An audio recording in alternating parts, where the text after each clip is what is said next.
Hello guys, आंनि बे टट' फाग्ला इउटुब चेनेलखौ आरो खुलुमहरनाय थाबावबाय। नायलांबाय था जोबजासे, आं देखायलांबाय थागोन गाइसफोर। नै थान्दा बाजार लामाया बेसे मोजां, आं थान्दा बाजारजों बेरायफैदों। थान्दा बाजार होनोब्ला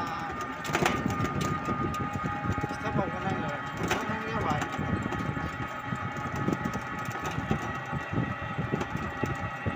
नायलांबाय थाल'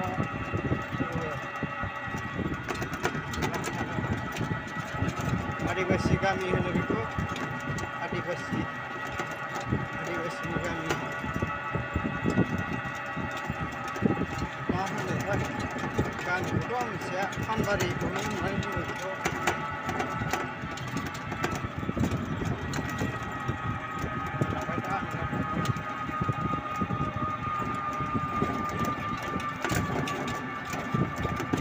खलाजों थांग्रा लामा मोनबाय नैबे साहा थांनाय।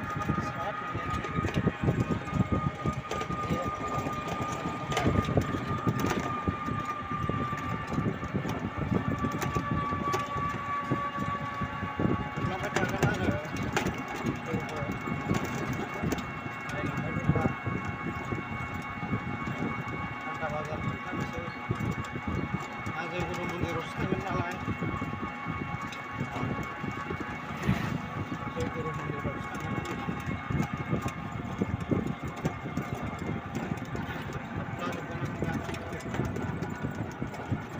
माबा उत्सब जादों नामा होनो,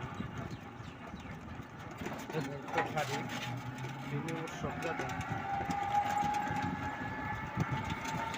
26 थारिख जागोन नामा जानुवारि।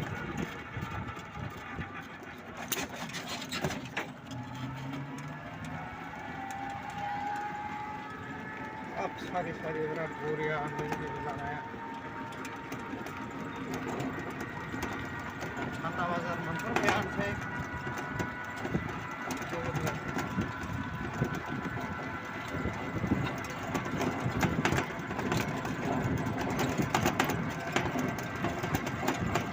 मोजां नुयोबा लाइक कर, शेयार कर, कमेन्ट कर, साबस्क्राइब खालामना बेबायदि लोगोफोर साबस्क्राइब खालामना जौगालांनो हानाय बायदि। थान्दा बाजार मोनबा गाज्रि दं।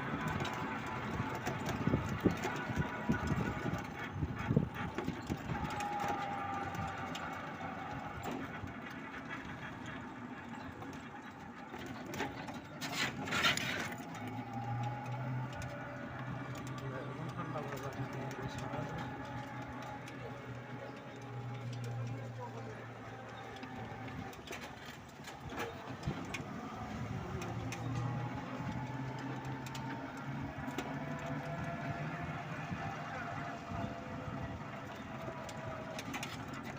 जयगुरु मन्दिराबो मोनबायानोसै।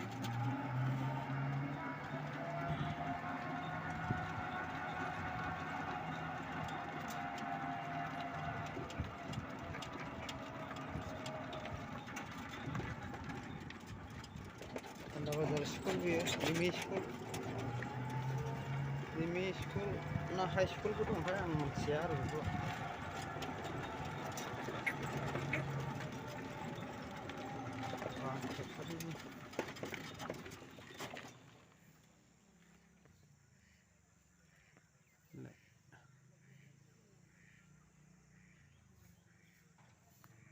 गोलावथार माने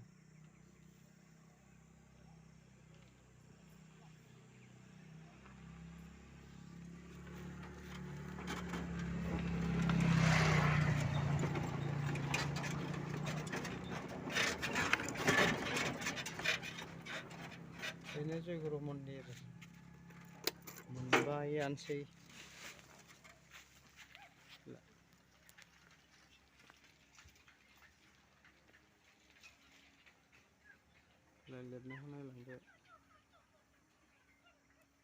लिरनायखौ नायलांदो एसामिस रोङोबा।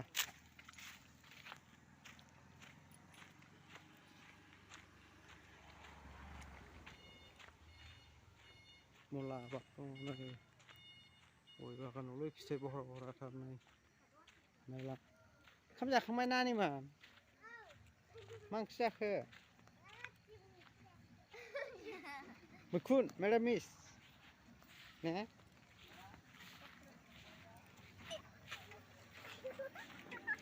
बेनो जयगुरु मन्दिरा नै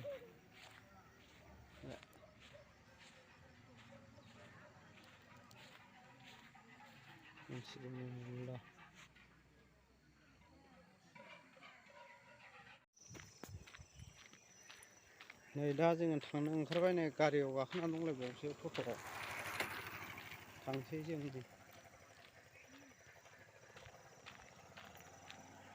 खाग्राबारि थांसिगोन जों दा एसेनोसै दोनथ'नाय जाबाय नै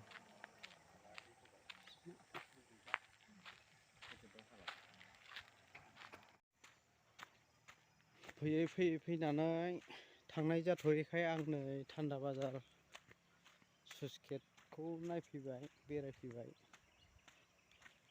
नायलांनो साइसथार नालाय बेखौ साइस नुहुरनानै नायफैबाय आङो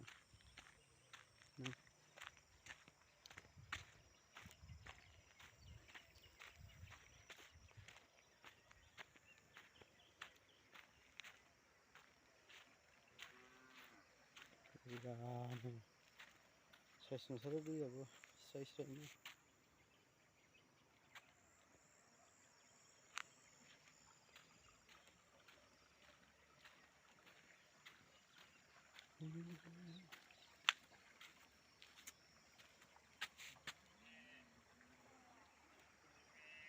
साइस नुथारो ओंखायनो बानायफैदां दा बेनिफ्राय नै थांनोसै जोङो दायो मादैमोन लांगोनानिफ्राय फैफिनबाय आङो मादैमोननिफ्राय आं दा नै थान्दा बाजार जयगुरु मन्दिराव आं थांसिगोन नालाय थांनो ओंखारबाय आंसै नै थांनोसै नायलांबाय था लामाया मोजां जोब बिजों मालाय जोंनिजोंथ' मोजां नङा जोंनासो खाथ्रा अन्थाइ गजोबनाय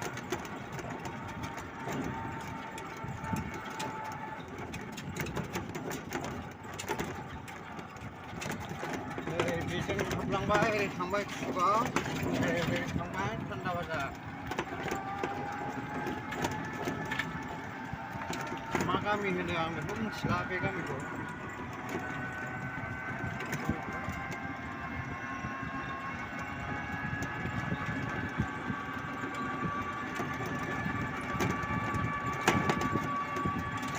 नायलांबाय था दिन्थिलांबाय थागोन आङो मादैखौ दोनबोग्रोदोंमोन आङो मन्दिरनिफ्राय जयगुरु मन्दिरनिफ्राय दा दोनफैनानै थांनो ओंखारफिननाय लामा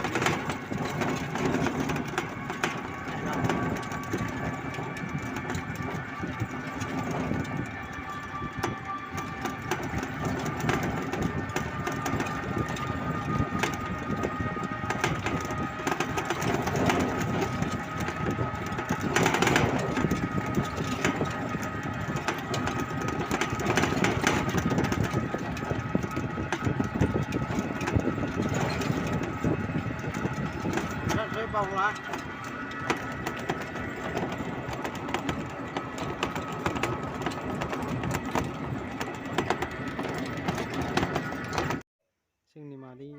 जोंनि मादैमोननि न' बेयो नै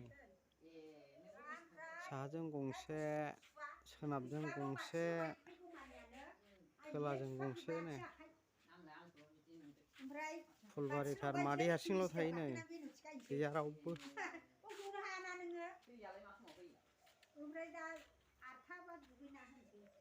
दा ओंखारलांनो नागिरबाय थान्दा बाजाराव थांफिननोसै नै